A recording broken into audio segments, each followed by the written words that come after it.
বিদ্যুৎ জ্বালানি মন্ত্রী প্রতিমন্ত্রী প্রতিনিয়ত বলছেন যে কোনো সমস্যা নেই, জ্বালানিতে কোনো সমস্যা নেই। জ্বালানির অবস্থা বিশ্ব মার্কেটে ভয়াবহ, সেই ভয়াবহ অবস্থার অনেকখানি উন্নতি হয়েছে।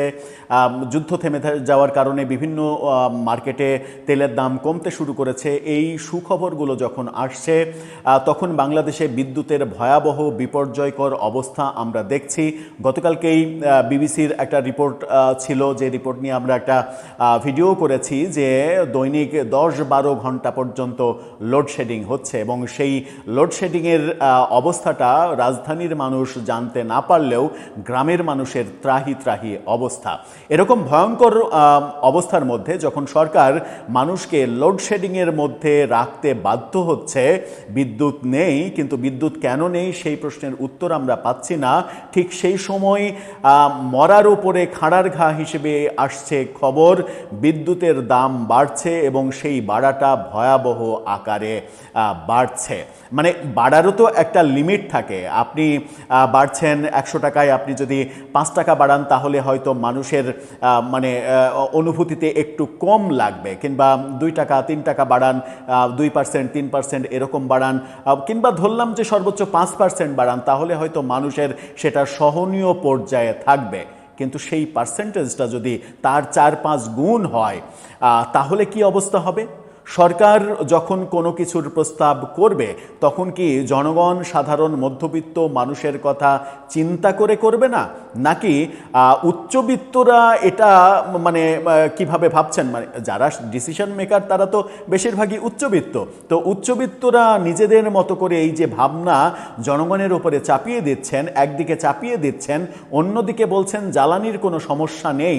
এই যে জনগণের সঙ্গে দ্বিচারিতা, এই দ্বিচারিতা যখন মানুষ নতুন সরকারকে নিয়ে স্বপ্ন দেখছে যে এই নতুন সরকার বাংলাদেশে প্রফেসর ইউনূসের ধ্বংসযজ্ঞের হাত থেকে বাংলাদেশকে রক্ষা করবে, বাংলাদেশকে উদ্ধার করবে, ঠিক সেই সময় ভয়াবহ বাজে খবর এসেছে বিদ্যুৎ সেক্টর থেকে। সেটা নিয়ে আলোচনা করব এবং এর কার্যকারিতা যদি তৈরি হয় তাহলে এটা মানে বাজারে কি ধরনের ইম্প্যাক্ট পড়বে সেটা আপনারাই চিন্তা করবেন। সেই আলোচনায় করবো এই ভিডিওতে, থাকবেন পলিটিক্স টিভির নিয়মিত আয়োজনে।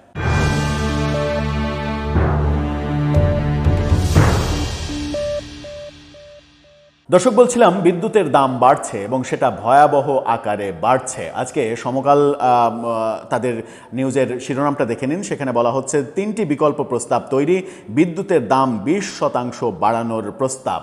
আপনি একবার চিন্তা করেন যে 100 টাকায় 20 টাকা বাড়বে, যে মানুষটা মানে মানে মানে 500 টাকা ইনকাম করে, তার যদি এই 20% বিদ্যুতের বিল বেশি দিতে হয়, যার 1000 টাকা বিল হতো তাকে এখন দিতে হবে 1200 টাকা, 200 টাকা বেশি দিতে হবে।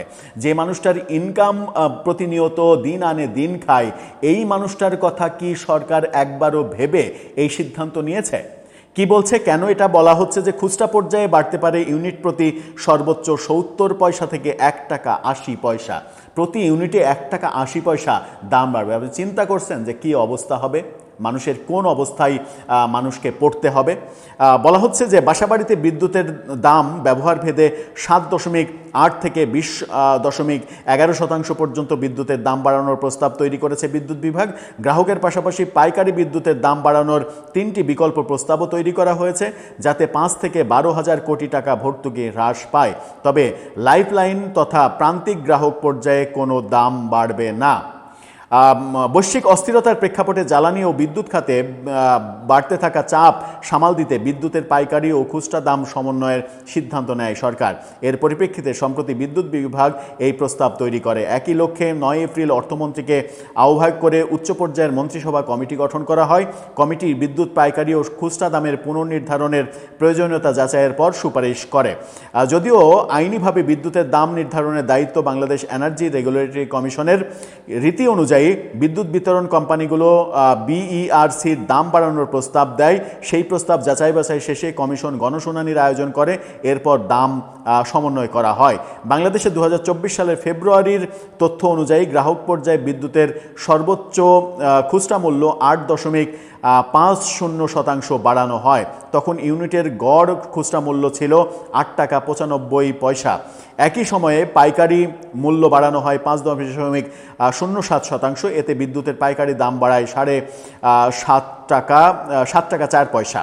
দাম বাড়ার প্রেক্ষাপট নিয়ে সচিব জানিয়েছেন যে প্রস্তাবে বলা হয় সরকার দায়িত্ব নেওয়ার সময় 2 বছর বিদ্যুৎ ও জ্বালানির দাম না বাড়ানোর নীতিগত সিদ্ধান্ত নিয়েছিল। তবে 28 ফেব্রুয়ারি মধ্যপ্রাচ্য যুদ্ধের পর এলএনজি, ফার্নেস অয়েল ও ডিজেলের সরবরাহে চাপ সৃষ্টি হয়। খুবই ভালো কথা, চাপ সৃষ্টি হয়েছে, খুবই ভালো কথা, কিন্তু আপনাকে তো আপদকালীন সিদ্ধান্ত নিতে হবে। আপনি যদি এরকম মহা দুর্যোগের সময় সরকার ক্ষমতা নেওয়ার সাথে সাথে 20% বিদ্যুতের দাম বাড়িয়ে দেন, তাহলে এটা আপনার সরকারের ভাবমূর্তির জন্য কি ভয়াবহ ইম্প্যাক্ট ফেলবে, এটা কি একবার ভেবে দেখেছেন?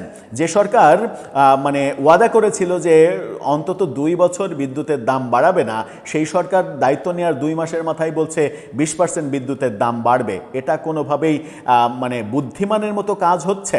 আপনি জ্বালানি তেলের দাম একদিকে বাড়াচ্ছেন না, বিশ্ববাজারে বা জ্বালানি তেলের দাম যখন বাড়লো, আমেরিকায় পর্যন্ত বাড়লো, পাকিস্তানে বাড়লো, সব দেশে বেড়েছে। আমেরিকায় 43% পর্যন্ত জ্বালানি তেলের দাম বেড়েছে, কিন্তু বাংলাদেশে বাড়েনি। এটা একটা ভালো উদ্যোগ এবং জনগণ খুশি হয়েছিল। সেখানে আপনি জ্বালানি তেলের বিদ্যুতের কাঁচামাল হিসেবে যে ফার্নেস অয়েল টোয়েল ব্যবহার হয়, সেগুলোর দায়টা আপনি বিদ্যুতের উপর চাপাচ্ছেন। জ্বালানির দাম বাড়ালে পুরো সামাজিক অস্থিরতা তৈরি হবে, এই ব্যাপারটা আপনার মাথায় কাজ করলো, কিন্তু বিদ্যুতের দাম বাড়লে সেটাও যে সমাজে কিভাবে নেগেটিভ ইম্প্যাক্ট ফেলবে সেই ব্যাপারটা ভাবলেন না। আপনি ভর্তুকি দেয়া হচ্ছে, ভর্তুকি তো আজীবনে দেয়া হয়। বিদ্যুৎ উৎপাদন করতে যে টাকা লাগে সেই টাকাই তো আপনি বিদ্যুৎ বিক্রি করতে পারেন না। এটা তো নিয়মে পরিণত হয়েছে। বিদ্যুতে, জ্বালানিতে বিভিন্নভাবে সরকার ভর্তুকি দিয়ে আসছে, সারে সরকার ভর্তুকি দিয়ে আসছে। এই ব্যাপারগুলোতে সরকারকে ভর্তুকি দিতে হবে, অন্য জায়গা থেকে ইনকাম বাড়াতে হবে। প্রফেসর ইউনূসের সরকার রাজস্ব খাতে ভয়াবহ বিপর্যয়কর পরিস্থিতি তৈরি করেছিল। মিলিয়ন মিলিয়ন ডলার বিদেশ থেকে তারা লোন নিয়েছে বিনা কাজে। 3.5 লাখ কোটি টাকা শুধুমাত্র দৈনন্দিন খরচ চালাতে 1.5 বছরে তারা ঋণ নিয়েছে, যেটা বাংলাদেশের ইতিহাসের রেকর্ড। সেই ভয়াবহ পরিস্থিতিতে একবারও আপনি ব্যবসায়ীদের কথা ভাবেননি, রাজস্বের কথা ভাবেননি, রাজস্ব ইনকামের কথা ভাবেননি। রাজস্বতে যখন একেবারে ধস নামিয়েছেন, ধস নামানোর কারণ প্রফেসর ইউনূস তিনি নিজেই কর ফাঁকি দিয়েছেন। তার প্রতিষ্ঠান কিভাবে কর ফাঁকি দিতে হবে তার জন্য তিনি মনে হয় আলাদা করে পিএইচডি ডিগ্রি অর্জন করেছেন। 666 কোটি টাকা নিজের কর মওকুফ করে নিয়েছেন। বিভিন্ন তার প্রতিষ্ঠানের কর যেন দিতে না হয়, গ্রামীণ ব্যাংকের মালিকানা যেন সরকারের কমে যায়, এই মেটিকুলাস ডিজাইনগুলো করে সরকারের রাজস্ব খাতের ভয়াবহ বিপর্যয় করেছেন এবং করতে ভূমিকা তিনি নিজেই রেখেছেন। সেখান থেকে উত্তরণের পথ সরকারকে খুঁজে বের করতে যখন হবে, তখন সরকার ভর্তুকি নিয়ে টেনশনে আছে। ভর্তুকি নিয়ে টেনশনে যদি থাকেন তাহলে সাধারণ জনগণ খেপে যাবে। আর সাধারণ জনগণ কিন্তু আপনার এত ম্যাথামেটিক্স বোঝে না। তারা বোঝে যে তারা চাল সস্তায় পাচ্ছে কিনা, তারা বিদ্যুৎ সস্তায় পাচ্ছে কিনা, তারা গাড়ি ভাড়া আগের চাইতে বাড়ছে নাকি কমছে, ট্রেন ভাড়া বাড়ছে নাকি কমছে, এগুলোই সাদা চোখে জনগণ দেখে এবং এগুলোই পরবর্তীতে ভোটে ইম্প্যাক্ট ফেলে।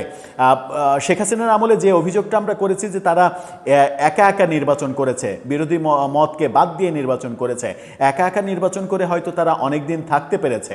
কিন্তু আপনি যদি একা একা নির্বাচন না করতে চান, আপনি যদি সবাইকে নিয়ে নিরপেক্ষ নির্বাচন দিতে চান, তাহলে কিন্তু জনগণকে খেপিয়ে আপনি 5 বছর পরে যখন জনগণের ভোট চাইতে যাবেন, তখন কিন্তু বলবে যে ওই হাসিনাকে ফ্যাসিস্ট বলছিলা, তার আমলেই আমার বিদ্যুতের দাম কম ছিল, তার আমলেই আমার চালের দাম কম ছিল, তার আমলে তেলের দাম কম ছিল, তুমি তো তুমি তার আগে তোমার ইউনূস আইসে বাড়ায়ে আমাদের জীবন ঝালাফালা করে ফেলছো, এখন আমি বিকল্প ভোট দেব। হয়তো তারা রাগে যে দাঁড়িপাল্লায় ভোট দিয়ে দিল।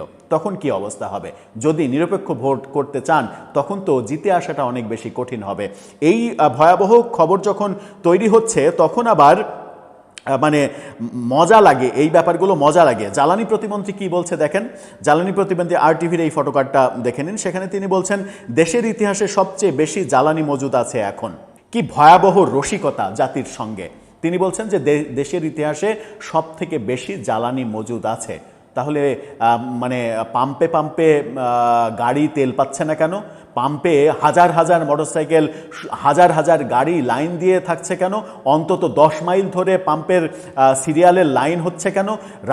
গভীর রাতে দাঁড়িয়ে থেকে পরের দিন দুপুরবেলায় তেল না পেয়ে জনগণকে ঘুরে যেতে হচ্ছে কেন? ঢাকা শহরে যারা এই পাঠাও বাইক চালায় তাদের অবস্থা কি অবস্থায় গিয়েছে, তাদের ভাড়া কোথায় গিয়েছে, বেড়ে ডবল হয়েছে, এই খবরগুলো কি সরকার রাখেন কিংবা সরকারের এই প্রতিমন্ত্রী রাখেন? সরকারের এই মানে প্রতিমন্ত্রী যিনি প্রধান মানুষ অর্থাৎ ফুল মন্ত্রী, তিনি তো এই পাম্পগুলোতে রেশনিং পদ্ধতিতে তেল দেওয়া হবে এই একটি কথা বলেই মহা সর্বনাশ করে ফেলেছেন পাম্পগুলোতে। অথচ সরকার বলছে জ্বালানির কোনো সংকট নেই। জ্বালানির সংকট তো থাকারই কথা নয়, কারণ পেট্রোল, অকটেন এটা তো দেশে উৎপাদিত হয়। দেশে উৎপাদিত যে জিনিসটা হয় সেটার সংকট কেন হবে? সেটার তো সংকট হওয়ার কথা নয়। ডিজেলে যে সংকট, সেই সংকট হওয়ার কথা বাসে কিংবা পিকআপে, যে বড় গাড়িগুলো, ট্রাকে, তাদের সংকট হওয়ার কথা যদি ডিজেলের সংকট থাকে। কিন্তু ডিজেলের সেই সংকটটা বাংলাদেশে থাকার কথা নয়, কারণ ডিজেল বিভিন্নভাবে ব্যাকআপ তৈরি করা হচ্ছে, ভারত দিচ্ছে, সিঙ্গাপুর থেকে আসছে, বিভিন্ন জায়গা থেকে ডিজেল এসে অলরেডি আমাদের চাহিদা পূরণ করার মতো অ্যাবিলিটি তৈরি হয়েছে। যে ভারতের পাইপলাইন তৈরি করা নিয়ে শেখ হাসিনা সরকারের বিস্তর আমরা সমালোচনা করেছি, সেই পাইপলাইন দিয়েই ভারত থেকে ডিজেল আনা হয়েছে। তাহলে এই যে অকটেন, পেট্রোল, এটা নিয়ে কি তাহলে সিন্ডিকেট তৈরি করা হয়েছে? এই জ্বালানি বিদ্যুৎ মন্ত্রী টুকু সাহেব, তিনি এর আগেও এই মন্ত্রণালয়ের দায়িত্ব পালন করেছেন। তিনি কিন্তু তখন ভয়াবহ রকমের বিপর্যয় ডেকে এনেছিলেন এবং বিএনপি সরকারের ব্যর্থতার অন্যতম বড় কারণ ছিল এই জ্বালানি এবং বিদ্যুৎ সেক্টর, এবং সেই সেক্টর নিয়ে বহু সমালোচনা রয়েছে। আবারও তাকে সেই দায়িত্ব দিয়ে একটা মহা বিপর্যয় পরিস্থিতি তৈরি করা হয়েছে বলে জনগণ যখন ভাবতে শুরু করেছে, তখন এই ধরনের উক্তি থেকে বেরিয়ে আসতে হবে। মানে বাংলাদেশের ইতিহাসে সব থেকে বেশি জ্বালানি মজুদ আছে, আর পাম্পে হাজার হাজার মানুষ লাইন ধরে, মাইলের পর মাইল লাইন ধরে তেল পাচ্ছে না। পাম্পে গিয়ে 10 ঘন্টা 12 ঘন্টা লাইনে দাঁড়িয়ে থেকে 200 টাকার 300 টাকার তেল পাচ্ছে না। এই সার্কাস তো জনগণ দেখতে চায় না আসলে। দর্শক, আপনার মতামতকে জানিয়ে লিখতে পারেন আমাদের কমেন্ট বক্সে।